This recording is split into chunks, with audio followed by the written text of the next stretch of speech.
আলহামদুলিল্লাহ ওয়াসসালাতু ওয়াসসালাম আলা রাসূলিল্লাহ ওয়া আলা আলিহি ওয়া সাহবিহি আজমাইন আম্মা বাদ আউযু বিল্লাহি মিনাশ শাইতানির রাজীম বিসমিল্লাহির রহমানির রহিম ওয়া মান আহসানু ক্বাওলাম মিম্মান দাআ ইলাল্লাহি ওয়া আমিলা সলিহান ওয়া ক্বালা ইন্নানী মিনাল মুসলিমিন রাব্বি ইশরাহ লি সাদরি ওয়া ইয়াসসির লি আমরি ওয়াহলুল উকদাতাম মিন লিসানি ইয়াফকাহু কাওলি।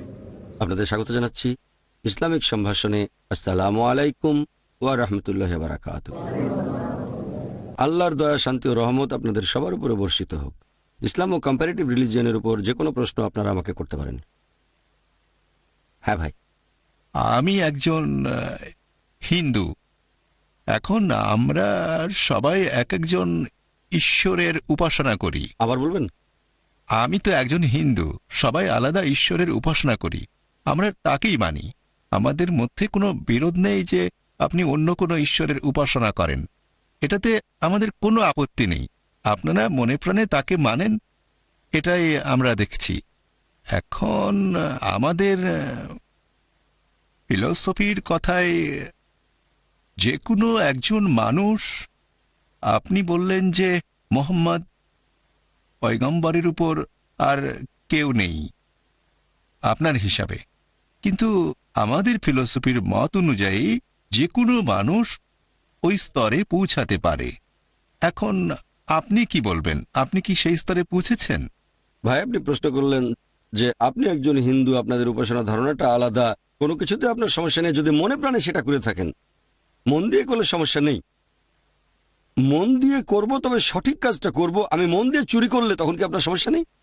মন দিয়ে করব তবে সঠিক কাজটা করব। তাই তো করব। হ্যাঁ, আমিও তো সে কথাই বলছি আপনাকে। কি করবেন? পূজা করবেন। এখন কার পূজা সেটাই গুরুত্বপূর্ণ। কেন করব, কার পূজা আর কিভাবে করব, বুঝতে পারলেন? তাহলে আপনি মন দিয়ে করবেন তবে সঠিক কাজ করবেন। মন দিয়ে করাটাও গুরুত্বপূর্ণ, অবশ্যই গুরুত্বপূর্ণ, তবে সেই সাথে কার পূজা করছি, কেন করছি সেটাও গুরুত্বপূর্ণ। এখন বললাম যে আমি মন দিয়ে চোরের পূজা করব, আপনি কি মানবেন? আমি মন দিয়ে পূজা করব রাবণ অথবা কোনো চোরকে, আপনি কি মানবেন? তখন বলবেন ও তো রাক্ষসের পূজা করে। সেটা তো ভুল হবে।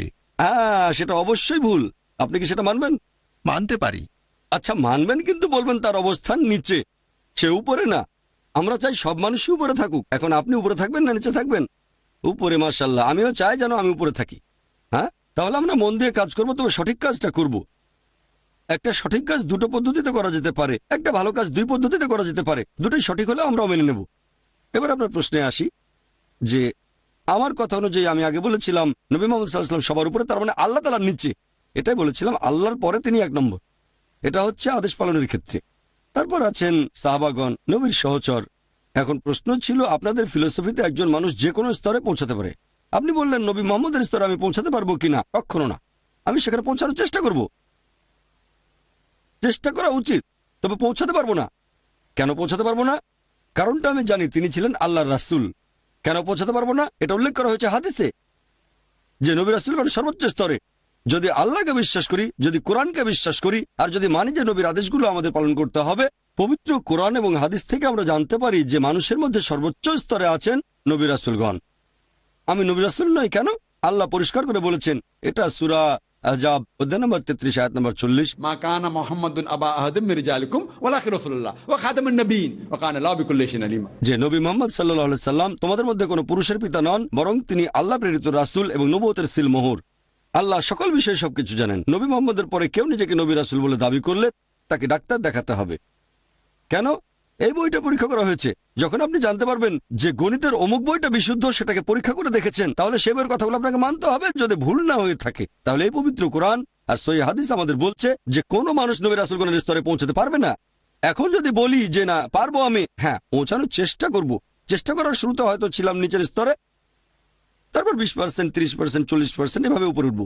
তাদেরকে অনুসরণের চেষ্টা করব যাতে করে পালন করতে পারি 100%। যেমন ধরেন ক্লাসে টিচার সবাইকে বললেন যে ইংরেজি পরীক্ষায় কেউ 100% নম্বর পাবে না, কেন? কিছু নিয়ম আছে। গণিত 100 পেতে পারে, ঠিক? তাহলে আমরা বুঝতে পারছি যে পবিত্র কোরআন ও হাদিস পরিষ্কার করে বলেছে যে কোনো মানুষ কখনোই নবী রাসূলগণের স্তরে পৌঁছতে পারবে না। তারা সবাই আল্লাহ তাআলার মনোনীত দূত। আমরা চেষ্টা করব কাছাকাছি যাওয়ার, কাছাকাছি যেতেও পারি, তবে সে স্তরে পৌঁছতে পারবো না। আর আপনাদের হিন্দু ফিলোসফিতে দেখবেন প্রেরিত দূতের স্তর শুধু নয়, আপনারা ঈশ্বরের স্তরেও পৌঁছে যেতে পারবেন। তাহলে আপনি ঈশ্বর হলে তো মানুষ আপনার পূজা করবে, ঠিক? ঠিক না বে ঠিক? কি বলবেন? আপনারাও চাইলে ঈশ্বর হতে পারবেন, ঠিক না বে ঠিক? আপনি ঈশ্বর হতে পারবেন ভাই? আপনি কি ঈশ্বর হতে পারবেন? না, সেটা তো পারবো আরে না। পারবেন না কেন? লাগাম টানছেন কেন? অনেক সীমাবদ্ধতা আছে নাকি? কি বলবেন? ঈশ্বরের প্রিয় হতে পারি। প্রিয় হবেন, ঈশ্বর হতে পারবেন না। আপনি ঈশ্বর হতে পারবেন না কেন? নবী রাসূলে গিয়ে থেমে যাচ্ছেন কেন? ঈশ্বর হতে পারবেন না কেন? কেন? খোদার সাথে শাদী হতে হবে। খোদার সাথে শাদী হতে হবে। শাদী হতে হবে? হ্যাঁ, খোদার কেন শাদীর প্রয়োজন হলো? সন্তান জন্ম দেওয়ার জন্য? এখানে শাদী, না না, শাদী মানে আসলে শাদী বলতে আপনি আসলে এরকম বোঝাচ্ছি বুঝিয়েছেন না। ভক্তি হ্যাঁ, করার কথা, ভক্তি করা। কিন্তু এটাকে শাদী করা বলবেন না। আমি ওইভাবে কথাটা বলিনি, আসলে আচ্ছা, বলেছি তাহলে ভক্তি করা। আপনার কথাটা ঠিক আছে, আপনি ভক্ত হতে পারবেন। তবে একটা কথা, ইসলাম আর হিন্দুইজমের মধ্যে একটা পার্থক্য হচ্ছে, আপনাদের ধর্মে জাগতিক সবকিছু ছেড়ে দিতে হবে, সব দুনিয়াদারির সবকিছু বাদ দিয়ে দেবেন। ইসলাম অনুযায়ী দুনিয়াদারি সেটাও ধর্মের একটা অংশ। আপনি শাদী না করলে ভালো মুসলিম হতে পারবেন না, আপনাকে দুনিয়াদারি সামলাতে হবে। কিন্তু আপনারা হিন্দুইজমের অনুসারীরা বলেন যে সবকিছু ছেড়ে দিতে হবে। ছেড়ে দেবেন না, সবকিছু একসাথে করাটাই হচ্ছে পরীক্ষা। যদি আমি এভাবে বলি যে স্কুলে পড়াশোনা করব, কিন্তু সেখানে অন্য আর কোনো সাবজেক্ট পড়বো না, শুধু ম্যাথমেটিক্সই আমি করে যাব, বিজ্ঞান পড়বো না, ইতিহাস পড়বো না, ভূগোল পড়বো না, বাংলা পড়বো না, শুধু অঙ্ক করব, তাহলে তো ফেল করব। হ্যাঁ, আমি অঙ্কে বিশেষজ্ঞ হতে পারি, তবে ইতিহাসে অন্তত পাশ করতে হবে 35%, বিজ্ঞানে তো কমপক্ষে 35% পেতে হবে। একটাতে বিশেষজ্ঞ হলেও অন্তত বাকিগুলো তো পাস তো করতে হবে। আমি যখন মেডিকেল কলেজে পড়তাম তখন করেছিলাম এমবিবিএস, তারপর স্পেশালাইজ করলে এমবিবিএস এর পরে সেটা হতে পারে এমডি বা হার্টের উপর বিশেষজ্ঞ, ডিএম। তাহলে হার্ট সম্পর্কে অনেক জানতাম, ব্রেন সম্পর্কেও কিছুটা জানতাম, কিন্তু ব্রেনের ব্যাপারে কিছুই না জানলে হার্টের চিকিৎসা করবো কিভাবে? আমি ব্রেন সম্পর্কে বেসিক জ্ঞান থাকলেই তো হার্টের চিকিৎসা করতে পারবো। ইসলাম ধর্ম একই রকম লজিক্যাল। আমি হতে চাই একজন ফুল টাইম দায়ী, কিন্তু যদি বলি দায়ী হওয়ার জন্য আমি বিয়ে করব না, আমি এখানে আল্লাহর সাথে বিয়ের কথা বলছি না, একটা মেয়ের সাথে, একজন নারী, বিয়ে করব না, সন্তান নেব না, কিছুই করব না, আমি শুধু দাওয়া দেব, এটাও ঠিক না। দাওয়া দেন, তবে পাশাপাশি আপনার জন্য ফরজ যে আপনি একজন ভালো স্বামী হবেন, ভালো বাবা হবেন, একজন ভালো ছেলে। যদিও পৃথিবীর সবচেয়ে ভালো ছেলে না হও, তবুও বেশি না হলে কমপক্ষে 35% তো হও, বুঝলেন? সবচেয়ে ভালো স্বামী হতে পারবেন না, কমপক্ষে 35% তো হওয়ার চেষ্টা করেন। আমি সবচেয়ে ভালো পিতা নই, কিন্তু কমপক্ষে 35% তো হওয়ার চেষ্টা করেন। দাওয়ার উপর স্পেশালাইজেশন। সেজন্য ইসলাম ধর্মে আল্লাহর অবস্থানে, আপনি বলতে পারেন ঈশ্বরের অবস্থানে পৌঁছানো যাবে না। কেন? কারণ আপনি চাইলেও ঈশ্বর হতে পারবেন না। সর্বশক্তিমান ঈশ্বর কোনো মানুষ নন, সেজন্য পৌঁছাতে পারবেন না। নবী রাসূলগণ মানুষ, তবে তারা আল্লাহ তাআলার মনোনীত। আল্লাহ তাআলা এই মানুষদের মনোনীত করেছেন, এরা হচ্ছেন সর্বোচ্চ স্তরের মানুষ, তবে তারা মানুষ, আল্লাহ বা ভগবান নন। আমরা তাদের পুজো করব না, তাদের উপাসনা করব না, তাদের ইবাদত করব না, তাদের সম্মান করব, তাদের কথাগুলো মেনে চলব। এই হচ্ছে পার্থক্য। কিছু মনে করবেন না।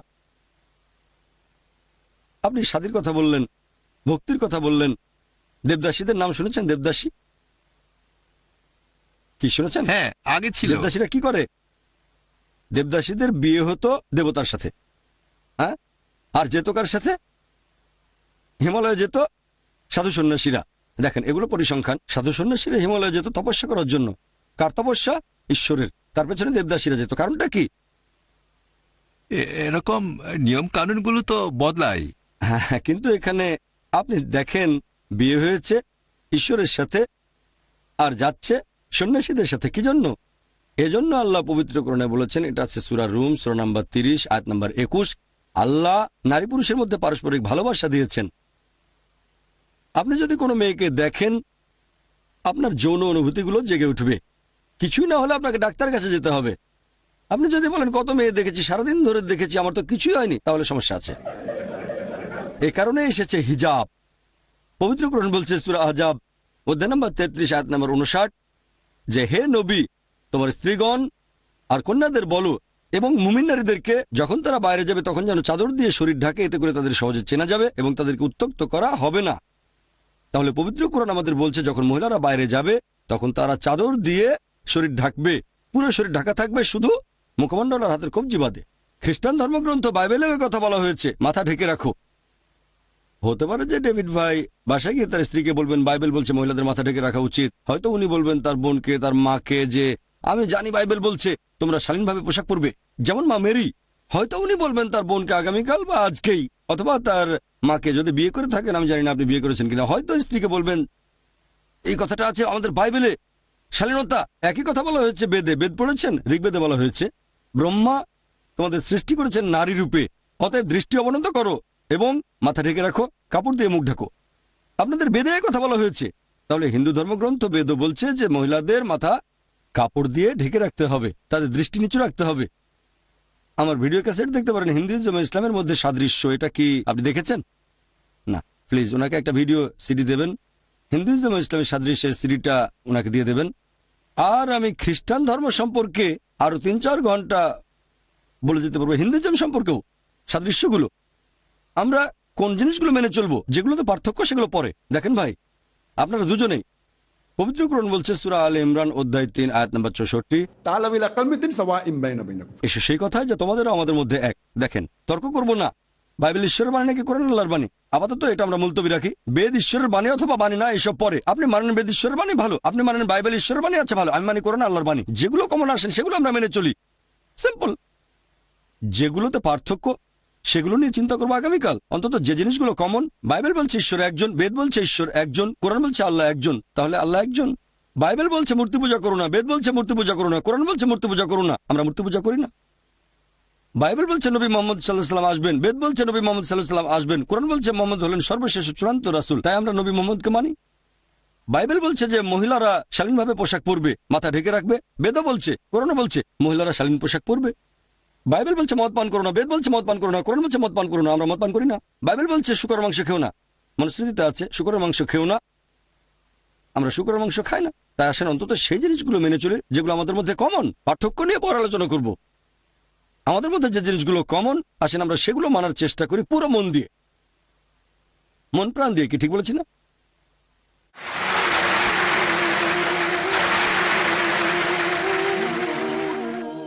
এবার কোনো বোনকে প্রশ্ন করবেন। একবার একজন খ্রিস্টানের সাথে কোরআন আর বাইবেলের বৈজ্ঞানিক তথ্যগুলো নিয়ে কথা বলছিলাম। তিনি বলেছিলেন খ্রিস্টান ধর্মে আদি পাপের কথা আছে, আর বাইবেলে বলা হয়েছে যদি কেউ কোনো খারাপ কাজ করে তাহলে তার 7টা প্রজন্ম সেই বোঝা বহন করবে। বর্তমানে কিছু অসুখ আছে, যেমন ডায়াবেটিক্স। এটা একটা বংশগত রোগ। এতে করে আদি পাপের ধারণাটা প্রতিষ্ঠিত হচ্ছে। কিভাবে এই যুক্তি খণ্ডাবো? বোন, আপনি একটা যুক্তির কথা বললেন যে আপনার এক খ্রিস্টান বন্ধু যুক্তি দেখিয়ে বলেছেন যে কেউ কোনো পাপ করলে তার 7 প্রজন্ম সেই বোঝা বহন করবে। আর এটা এখন প্রতিষ্ঠিত সত্য যে ডায়াবেটিস একটা বংশগত রোগ। হয়তো তার দাদার দাদার দাদা বা দাদি কোনো পাপ করেছিলেন, এটা তার শাস্তি। বোন, যদি বাইবেল পড়েন, আমি জানি না বাইবেলে এই 7 প্রজন্মের কথা কোথায় আছে, তবে বাইবেলে পরিষ্কার বলা হয়েছে বুক অফ ইজিকিয়েল অধ্যায় নম্বর 18 অনুচ্ছেদ 20, যে আত্মা পাপ করবে সে মারা যাবে। পুত্রের পাপের বোঝা পিতা বহন করবে না, পিতার পাপের বোঝাও পুত্র বহন করবে না। পুত্রের পাপের বোঝা পিতা বহন করবে না, পিতার পাপের বোঝাও পুত্র বহন করবে না। মন্দ লোকের মন্দ তার সাথে থাকবে, ন্যায়নিষ্ঠের ভালো কাজও তার সাথে থাকবে। তবে যে মন্দ সে যদি সুপথে ফিরে আসে তাহলে সে মারা যাবে না। তাহলে বাইবেল বলছে যে আত্মা পাপ করবে সে মারা যাবে, যে লোকটা পাপ করবে সে তার জন্য দায়ী থাকবে। কোরআন একই কথা বলছে। কোরআন বলছে একজনের পাপের বোঝা কখনো আরেকজন বহন করবে না, একজনের পাপের বোঝা আরেকজন বহন করবে না। একই কথা বাইবেলে আছে যে আত্মা পাপ করবে সে মারা যাবে। পুত্রের পাপের বোঝা পিতা বহন করবে না, পিতার পাপের বোঝা পুত্র বহন করবে না। তার মানে বাবা কোনো পাপ করলে ছেলে তার জন্য কোনো শাস্তি পাবে না, ছেলে বাবার পাপের শাস্তি পাবে না, বাবাও তার ছেলের পাপের জন্য কোনো শাস্তি পাবে না। মন্দ লোকের মন্দ তার সাথেই থাকবে, ন্যায়নিষ্ঠের ভালো কাজও তার সাথেই থাকবে। তবে সে যদি ফিরে আসে অর্থাৎ অনুতপ্ত হয় তাহলে সে মারা যাবে না, তার মানে সে পুরস্কার পাবে। বাইবেলের এই কথার ভিত্তিতে আমি জানি না বাইবেলের 7 প্রজন্মের কথাটা কোথায় আছে, এই কথার ব্যাপারে রেফারেন্স দিচ্ছি। ঠিক, তাহলে বাইবেলের কথা অনুযায়ী আদি পাপ বলে কিছু নেই, এই ধারণা সৃষ্টি করেছে চার্চ। বাইবেলে কথা বলছে না, এই ধারণা বাইবেল থেকে আসেনি। চিন্তা করেন, বেশিরভাগ খ্রিস্টান বলে বাইবেল বলছে না। খ্রিস্টানরা বলে যে আদম আর হাওয়া আলাইসাল্লামকে নিষিদ্ধ ফল খেতে বারণ করা হয়েছিল। হাওয়া আদমকে প্ররোচিত করেন, দুজনেই সে নিষিদ্ধ ফল খেলেন, তাই হাওয়ার অপরাধটা বেশি। আদমও নিষিদ্ধ ফল খেয়েছিলেন। এখন আদম আলাইসাল্লামকে আমাকে জিজ্ঞেস করে ফল খেয়েছিলেন? যদি আমাকে জিজ্ঞেস করতেন তারপর আল্লাহ আমাকে দায়ী করতেন, সেটা হতো লজিক্যাল। আদম আলাইসাল্লাম আমার দাদার দাদার দাদার দাদা, একেবারে প্রথম পূর্বপুরুষ, তিনি আমাকে জিজ্ঞেস করেননি। এখন মনে করেন আমার বাবা দাদা দাদার কথা বাদে দিলাম, আমার বাবা একটা খুন করলো, পুলিশকে আমাকে ধরবে না? আদি পাপ। এখন খ্রিস্টান দেশগুলোতে যদি বাবা খুন করে তাহলে ছেলেকে মৃত্যুদণ্ড দেওয়া উচিত। ঠিক না বে ঠিক? ঠিক না বে ঠিক? ঠিক। ছেলেকে মৃত্যুদণ্ড দেওয়া উচিত, এমন কোনো দেশ আছে? তাহলে যেসব দেশ খ্রিস্টান ধর্মের কথা বলে আর খ্রিস্টান আইন মেনে চলে সেখানে ছেলেকে মৃত্যুদণ্ড দেওয়া উচিত, কিন্তু এরকম কোথাও পাবেন না। এরকম কোনো আইন দেখেছেন? এটা অযৌক্তিক। যদি আমার বাবা কোনো ভুল করে থাকে তাহলে ওই ভুলের জন্য দায় থাকবে বাবা। হ্যাঁ, আমি যদি খুন করতে সাহায্য করি তারপর পুলিশ আমাকে ধরলো, ঠিক আছে। তাহলে এখন আমার দাদার দাদার দাদা প্রথম পুরুষ আদম আলাইহিসসালাম নিষিদ্ধ ফল খেয়েছেন, আমাকে জিজ্ঞেস করেননি। যদি আপনার বন্ধুকে জিজ্ঞেস করে থাকেন তাহলে আপনার বন্ধু দায়ী হবেন, তবে আমাকে জিজ্ঞেস করেননি।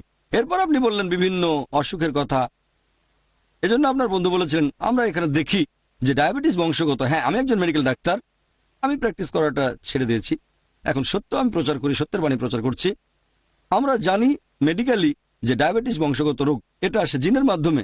সেজন্য আপনার বন্ধু এরকম বলেছিলেন। আমরা জানতে পেরেছি যে অমুক লোক ওই পাপটা করেছিল, তাই অসুখ হয়েছে। প্রথমত এটা বাইবেল দিয়ে প্রমাণ করা যাবে না, আর দ্বিতীয়ত পাপ যদি বংশগত হয় তার মানে আমাদের মেনে নিতে হচ্ছে আমাদের সব কাজে। আমরা জানি আমাদের আশেপাশে অনেকে স্মাগলার, কেউ ধর্ষণকারী। ধর্ষণকারীর সন্তান হলো বুদ্ধিমান। এখন কি বলবেন যেহেতু বাবা ধর্ষণ করেছে বা স্মাগলিং করেছে সেজন্য তার সন্তান বুদ্ধিমান হয়েছে, এরকম নাকি? কি বলবেন? না। যদি দাদার দাদা কোনো পাপ করে থাকেন আমি শাস্তি পাচ্ছি, এখন দাদার দাদা ভালো কাজ করলে তো আমার পুরস্কারও পাওয়া উচিত, কি বলেন? আর আমরা অনেক সময় এরকম দেখি যে বাবা লোকটা একেবারেই অমানুষ, নিষ্ঠুর, তারপরে সন্তান খুব ভালো। এগুলো সব হচ্ছে বিভিন্ন রকম মেডিকেল রোগ। আরেকটা জিনিস, ইসলাম ধর্মে কেউ বেহেশতে যাবে কি যাবে না সেটা তার ডায়াবেটিস থাকা না থাকার উপর নির্ভর করবে না। যার ডায়াবেটিস হয়েছে সে বেহেশতে যেতে পারে, আবার দোজখেও যেতে পারে। যার ডায়াবেটিস নেই সে লোকও বেহেশতে যেতে পারে বা দোজখেও যেতে পারে। বেহেশত বা দোজখে যাওয়ার মানদণ্ড ডায়াবেটিস নয়। এই পৃথিবী একটা পরীক্ষা। আল্লাহ পবিত্র কোরআনে বলেছেন সূরা মুলক অধ্যায় নম্বর 67 আয়াত নম্বর 2, আল্লাযী খালাকাল মাউতা ওয়াল হায়াতা। আল্লাহ সৃষ্টি করেছেন মৃত্যু ও জীবন যাতে পরীক্ষা করতে পারেন তোমাদের মধ্যে কাজে কে উত্তম। তাহলে এটা একটা পরীক্ষা, আল্লাহ আমাদের পরীক্ষা করছেন। পবিত্র কোরআনে বলা হচ্ছে আমি কিছু মানুষকে পরীক্ষা করি ভয় দিয়ে, কাউকে ক্ষুধা দিয়ে, আবার কাউকে মৃত্যু দিয়ে, কাউকে অসুখ দিয়ে, কাউকে সম্পদ দিয়ে। আল্লাহ পবিত্র কোরআনে বলেছেন এটা আমাদের পরীক্ষা। এখন এই পরীক্ষা আসতে পারে বংশগতভাবে, আবার বাইরে থেকেও। এইডস, কিছুদিন আগে একটা রিসার্চ হয়েছিল যে সমকামিতা নাকি বংশগত। সমকামিতা বংশগত হলে এখানে দায়ী কে? আল্লাহ, আমরা নই। এখন সমকামিতা তো পাপ। পরে জানা গেল এই রিসার্চটা বানোয়াট। যে লোক এই থিওরি দাঁড় করাতে চেয়েছিল সে নিজেই একজন সমকামী। দেখেন, সমকামিতা একটা পাপ, ডায়াবেটিস হওয়াটা পাপ নয়। সমকামিতা যদি বংশগত বলে প্রমাণিত হতো তাহলে সমস্যা হতো, ঠিক? কারণ সমকামিতা একটা পাপ, ডায়াবেটিস হওয়াটা পাপ নয়। মিথ্যে বলা বংশগত হতে পারে না। যদি প্রমাণিত হয় চুরি করাটা বংশগত, তাহলে চুরি তো আমার জিনে, এজন্য দায়ী কে? আমার বাবা। মানুষের কোনো পাপই বংশগত নয়। অসুখ হওয়াটা পাপ নয়। অসুখ হচ্ছে এক ধরনের পরীক্ষা। আল্লাহ পরীক্ষা করছেন, ঈশ্বর পরীক্ষা করছেন। এখন এই রোগ হয়েছে, এরপরও কি আল্লাহকে বিশ্বাস করবেন? ডায়াবেটিসের জ্বালায় তো মরে গেলাম, আল্লাহ আবার কে? ননসেন্স, মানেই হয় না। আল্লাহ এভাবে পরীক্ষা করছেন, বিপদ দিয়ে, পুরস্কার দিয়ে, শাস্তি দিয়ে। এগুলো পরীক্ষা। এই পরীক্ষার উপর ভিত্তি করে তিনি নম্বর দিচ্ছেন, আর শেষ বিচারের দিনে তিনি মালিক ইয়াউমিদ্দিন, তিনি শেষ বিচারের দিনের মালিক। সেখানকার নম্বরের ভিত্তিতে আপনি পাস বা ফেল করে যাবেন বেহেশতে বা দোজখে। আশা করি উত্তরটা পেয়েছেন। হ্যাঁ ভাই। আমার এক বন্ধু হিন্দু ধর্মের অনুসারী, তাকে বলেছি যে তাদের ঈশ্বর পাথর, গাছ বা সূর্য নয়। তারপর সে প্রশ্ন করেছে তোমরা কেন কাবার দিকে শুধু সেজদা করো, অন্যদিকে সেজদা করো না কেন? ভাই, আপনি প্রশ্ন করলেন যে এক কথায় ইসলাম ধর্মে যদি মূর্তি পূজা নিষিদ্ধ হয়ে থাকে, পাথর মূর্তি ইত্যাদি উপাসনা নিষিদ্ধ, তাহলে আমরা কাবার সামনে সিজদা করছি কেন? আমরা কি কাবার উপাসনা করছি শুধু একটা দিকেই কেন? তার মানে কি আমরা কাবার ইবাদত করছি? প্রশ্নের উত্তরে বলবো, আর এটা খুবই কমন প্রশ্ন, যে কোনো মুসলিম কখনোই কাবার ইবাদত করে না। কাবা হচ্ছে আমাদের কিবলা, আমাদের সিজদার দিক। আর আমরা মুসলিমরা একতায় বিশ্বাস করি। যখন আমরা নামাজ আদায় করি, পবিত্র কোরআন বলছে সূরা বাকারা অধ্যায় নম্বর 2 আয়াত নম্বর 144 যে তোমরা যেখানেই থাকো কাবার দিকে ফিরে সিজদা করো, সেটাই আমাদের কিবলা।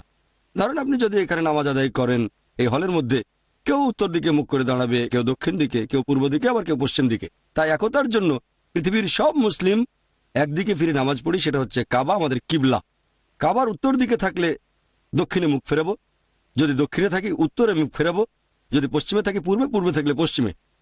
আর যদি ভালো করে দেখেন, প্রথম যে লোকটা পৃথিবীর মানচিত্র এঁকেছিলেন তিনি একজন মুসলিম, নাম আল ইদ্রিসি, 1154 খ্রিস্টাব্দে। তখন পৃথিবীর মানচিত্র আঁকার সময় দক্ষিণ মেরু ছিল উপরে, উত্তর মেরু ছিল নিচে, আর কাবা ছিল মাঝখানে। পরবর্তীতে পশ্চিমারা মানচিত্র আঁকলো, তারা পৃথিবীর মানচিত্র উল্টে দিল। এবার উত্তর মেরু উপরে আর দক্ষিণ মেরু নিচে, তারপরে কাবা মাঝখানে। আলহামদুলিল্লাহ, এছাড়াও আমরা যখন যাচ্ছি হজে বা উমরায়, যখন মক্কা শহরে যাই, তখন আমরা তাওয়াফ করি, কাবা শরীফের চারপাশে প্রদক্ষিণ করি। আমরা তাওয়াফ করি কারণ এটা আল্লাহ সুবহানাহু ওয়া তাআলার একটা আদেশ আর আমাদের নবী মুহাম্মদ সাল্লাল্লাহু আলাইহি ওয়াসাল্লামের আদেশ। তবে আপনি যদি একটু চিন্তা করেন, আমার যেটা মনে হয় যে প্রত্যেকটা বৃত্তেরই শুধু একটা কেন্দ্র থাকে। তাহলে আমরা যখন কাবার চারপাশে প্রদক্ষিণ করছি তখন সাক্ষ্য দিচ্ছি যে আল্লাহ সুবহানাহু ওয়া তাআলা কেবলমাত্র একজন সৃষ্টিকর্তা, একজন। আর ইসলামের দ্বিতীয় খলিফা হযরত ওমর রাদিয়াল্লাহু আনহু একবার বলেছিলেন, এটা আছে সহিহ বুখারীতে খণ্ড নম্বর 2, সেটা হজ অধ্যায় নম্বর 56, হাদিস নম্বর 675। দ্বিতীয় খলিফা হযরত ওমর রাদিয়াল্লাহু আনহু বলেছেন যে আমি এই কালো পাথরকে চুমু দিচ্ছি কারণ আমি নিজে দেখেছি নবীকে চুমু দিতে, তা না হলে এই কালো পাথর আমার কোনো উপকার করবে না বা কোনো ক্ষতিও করতে পারবে না। তাহলে এই কথাটা যে কালো পাথর আমার কোনো উপকার করবে না অথবা আমার কোনো ক্ষতিও করতে পারবে না, এটাই প্রমাণের জন্য যথেষ্ট যে কোনো মুসলিম কখনোই কাবার ইবাদত করেনি। আর এছাড়াও আমি আরও একটা যুক্তিসঙ্গত উত্তর দিতে পারি, সেটা যে আমাদের প্রিয় নবীর সময়ে তার সাহাবাগণ, তাদের মধ্যে অনেকেই কাবার উপরে দাঁড়িয়ে নামাজের জন্য আজান দিয়েছেন, নামাজের জন্য আহ্বান করেছেন। এখন কোনো মূর্তি পূজারী তার উপাসনার মূর্তির উপরে কখনো উঠে দাঁড়াবে না। এটা দিয়েই প্রমাণ করা যায় যে আমরা মুসলিমরা কাবার ইবাদত করি না, এটা শুধুমাত্র আমাদের একতার জন্য, এটা আমাদের কিবলা যখন আমরা নামাজ আদায় করি। আশা করি উত্তরটা পেয়েছেন। ওয়া আখিরু দাওয়ানা আলহামদুলিল্লাহি রাব্বিল আলামিন। আলহামদুলিল্লাহ ওয়াসসালাতু ওয়াসসালাম আলা রাসূলিল্লাহ ওয়া আলা আলিহি ওয়া সাহবিহি আজমাইন, আম্মা বাদ। আউযু বিল্লাহি মিনাশ শাইতানির রাজীম, বিসমিল্লাহির রহমানির রহিম। ওয়া মান আহসানু ক্বাওলাম মিম্মান দাআ ইলাল্লাহি ওয়া আমিলা সলিহান ওয়া ক্বালা ইন্নানী মিনাল মুসলিমিন। রাব্বি ইশরাহ লি সাদরি ওয়া ইয়াসসির লি আমরি ওয়াহলুল উকদাতাম মিন লিসানি ইয়াফকাহু কাওলি। আপনাদের স্বাগত জানাই ইসলামিক সম্ভাষণে। আসসালামু আলাইকুম ওয়া রাহমাতুল্লাহি ওয়া বারাকাতুহু। আল্লাহর দয়া, শান্তি ও রহমত আপনাদের সবার উপরে বর্ষিত হোক। আপনারা ইসলাম ও কম্পারেটিভ রিলিজিয়নের উপর যে কোনো প্রশ্ন আমাকে করতে পারেন। হ্যাঁ ভাই।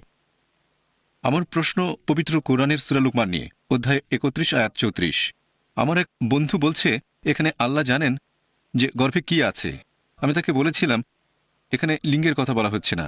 আরেক বন্ধু আপত্তি জানিয়ে বলল আগের বিশেষজ্ঞরা এটাকে লিঙ্গ হিসেবে ব্যাখ্যা দিয়ে ভুল করেছেন, আর তোমরাও ভুল করে এখন বলছো এখানে সন্তানের কথা বলা হয়েছে, কারণ আয়াতটা বলছে ইয়ালামু মা ফিল আরহাম। কেউ জানে না গর্ভে কি আছে। তোমরা কেন ভাবছো এটা একটা সন্তান? 1 নম্বর পয়েন্ট। আর এছাড়াও তুমি কেন মনে করছো এটা মানুষের সন্তান? পশু পাখির সন্তানও তো হতে পারে, আমরা নাকি ভুল ব্যাখ্যা করছি। আমার বন্ধু সেরকমই বলেছে। ভাই, আপনি প্রশ্ন করলেন যে বেশিরভাগ বিশেষজ্ঞ যারা কোরআনের ব্যাখ্যা দিয়েছেন, সূরা লোকমানের 34 নম্বর আয়াতে উল্লেখ করা হয়েছে যে 5টা বিষয়ে আল্লাহর জ্ঞান রয়েছে। তার মধ্যে একটা হচ্ছে যে অন্য কেউ জানে না গর্ভে কি আছে। বেশিরভাগ মুফাসসির এটাকে ব্যাখ্যা করেছেন যে কেউ জানে না মায়ের গর্ভের ভেতরে সন্তানের লিঙ্গ কি হবে। এটা ভুল অনুবাদ। এটা লেখা হয়েছে ব্যাখ্যায়, অনুবাদে না। এখন বিজ্ঞান আর প্রযুক্তি উন্নত হওয়ার সাথে সাথে আমরা জানতে পেরেছি এখনকার দিনে সহজেই কোনো মহিলা গর্ভবতী হলে আমরা সহজে জানতে পারি কয়েক সপ্তাহ পরেই যে সেই মায়ের গর্ভে সেই সন্তানের লিঙ্গটা কি হতে পারে। তাহলে বুঝতে পারছেন আগেকার বিশেষজ্ঞগণ, সবাই না, তাদের বেশিরভাগ ভুল করে লিখেছে যে আল্লাহ ব্যতীত অন্য কেউ সন্তানের লিঙ্গ জানে না। সঠিক কথাটা হচ্ছে আল্লাহ ব্যতীত আর কেউ জানে না গর্ভে কি আছে। এখন মানুষ যদি এর ব্যাখ্যা জানতে চায়, আমরা বলি আল্লাহ ব্যতীত আর কেউ জানে না মায়ের গর্ভে কি আছে। এর মানে সে সন্তান কেমন হবে, সে কি ভালো হবে না খারাপ, সে সমাজের জন্য উপকারী না অপকারী হবে, সে ভবিষ্যতে একজন ভালো মানুষ হবে নাকি খারাপ মানুষ, পরকালে বেহেশতে যাবে নাকি দোজখে যাবে, আল্লাহ ছাড়া কেউ জানে না। আর আমরা এভাবে কথাটা ব্যাখ্যা করি। একবার একজন অমুসলিম আপত্তি জানিয়ে বলেছিল, আপনারা কেন শুধু সন্তানের কথা বলছেন? এটা তো গর্ভের ভেতরে অন্য কিছু বোঝাতে পারে। হ্যাঁ, বোঝাতে পারে। কেন ভাবছেন যে এটা মানুষের সন্তান? এটা তো পশুর সন্তানও হতে পারে, সমস্যা নেই। যদি এটাও মানেন না, আমাদের কোনো সমস্যা নেই। অনেক সময় কোরআনের একটা আয়াতের 5-6টা আলাদা অর্থ হতে পারে। আমরা হয়তো পরে জানতে পারবো এর মধ্যে একটা সঠিক বা 2টা সঠিক বা সবগুলোই সঠিক। এখন আমাকে যদি কেউ বলে এখানে পবিত্র কোরআনে গর্ভ বলতে, যদি কোনো অমুসলিম বলে এখানে পশুর গর্ভকে বোঝাতে পারে, আমি বলবো এটা মানলেও কোনো সমস্যা নেই। ব্যাখ্যাটা যদি উদ্ধৃতিটার সাথে মিলে যায়। যদি তারা বলে কেউ জানে না গর্ভে কি আছে, এটা কোনো পশুর গর্ভ, তারা যদি এভাবে যুক্তি দেখাতে চায় যে এখানে সন্তান বোঝাচ্ছে না, বোঝাচ্ছে অঙ্গ প্রত্যঙ্গ অথবা বিভিন্ন উপাদান, রক্ত সরবরাহ ইত্যাদি ইত্যাদি, যদি তারা এরকম বলে তো আমিও মেনে নেব। আমি আপনাদের একটা উদাহরণ দিতে পারি। কোরআনের প্রথম যে আয়াতটা নাজিল হয়েছিল সূরা ইকরা অধ্যায় নম্বর 96 আয়াত 1 ও 2, আল্লাহ বলেছেন ইকরা বিসমি রাব্বিকাল্লাযী খালাক খালাকাল ইনসানা মিন আলাক। পড়ো, আবৃত্তি করো তোমার প্রভুর নামে যিনি সৃষ্টি করেছেন মানুষকে জমাট বাঁধা রক্ত থেকে।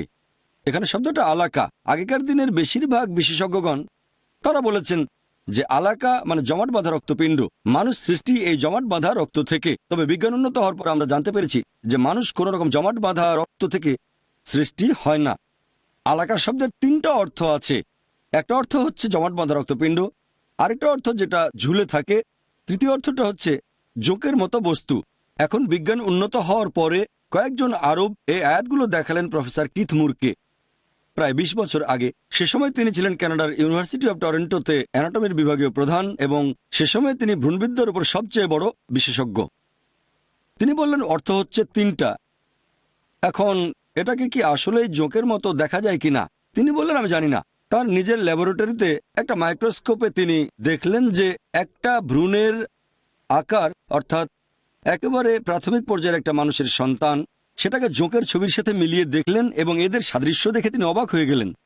তাহলে আমরা বুঝতে পারছি জোকের মতো বস্তু বলাটাই সঠিক। 20 বছর আগে বিজ্ঞান আমাদের জানিয়েছে যে আমরা মানুষরা জমাট বাঁধা রক্তপিণ্ড থেকে সৃষ্টি হয়নি। এটা আসলে পুরনো গ্রিক ফিলোসফি। আমরা বলে আগেকার দিনের মুফাসসিরগণ একটা ভুল করেছেন। আরো কয়েকটা অর্থ আছে, জমাট বাঁধা রক্ত, আর তৃতীয় অর্থটা জমাট বাঁধা রক্ত আর জোকের পাশাপাশি যে জিনিসটা ঝুলে থাকে।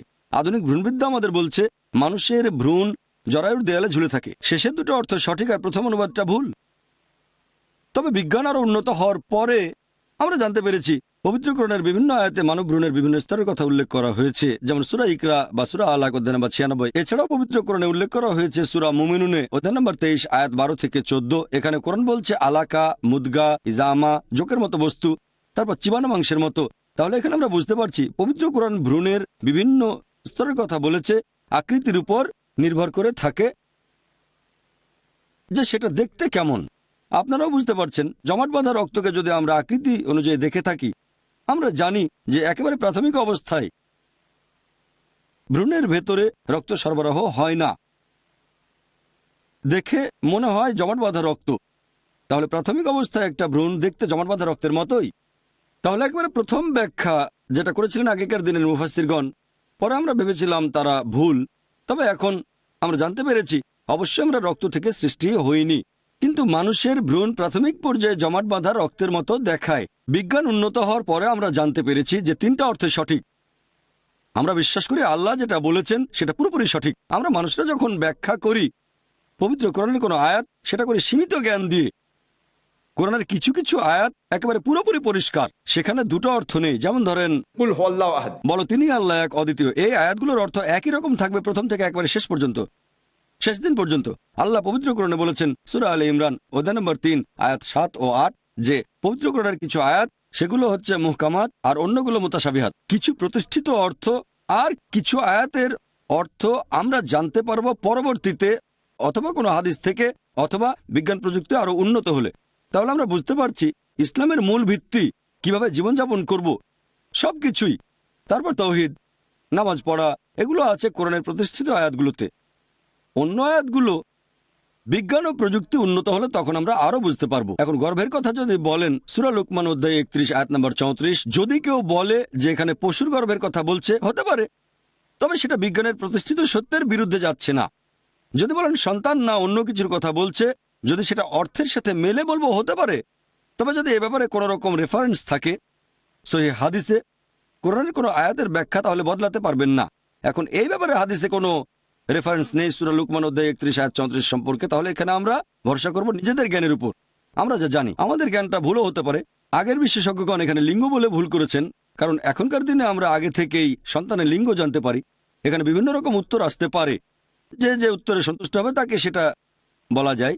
শুকরের মাংস খাবো না কেন, এটা বলা হয়েছে কোরআনে, হাদিসে কিছু বলা হয়নি। আমরা গোটা বিশ্বের কারণ দেখাতে পারি। কয়েকটা মানবেন, কিছু হয়তো মানবেন না, হয়তো এই 20টার মধ্যে 2-3টা পরে ভুলও প্রমাণিত হতে পারে। এখানে আমরা আয়াতের ব্যাখ্যা করতে গিয়ে ভুল করেছি, তবে কোরআন যেটা হারাম বলেছে সেটা হারাম। শুকরের মাংস হারাম, কেন হারাম সেটা জানতে গেলে গবেষণা করবেন, বিজ্ঞান প্রযুক্তি উন্নত হলে তখন জানতে পারবো। আজকে যেটা বলছি কাল সেটা ভুল প্রমাণিত হতে পারে, তবে পবিত্র কোরআন যেটাকে হারাম বলছে সেটা হারাম। তাহলে কোরআন বলছে এই 5টা বিষয় আল্লাহ ছাড়া কেউ জানে না, যেমন গর্ভে কি আছে এটা আল্লাহ ব্যতীত আর কেউ জানে না। আশা করি উত্তর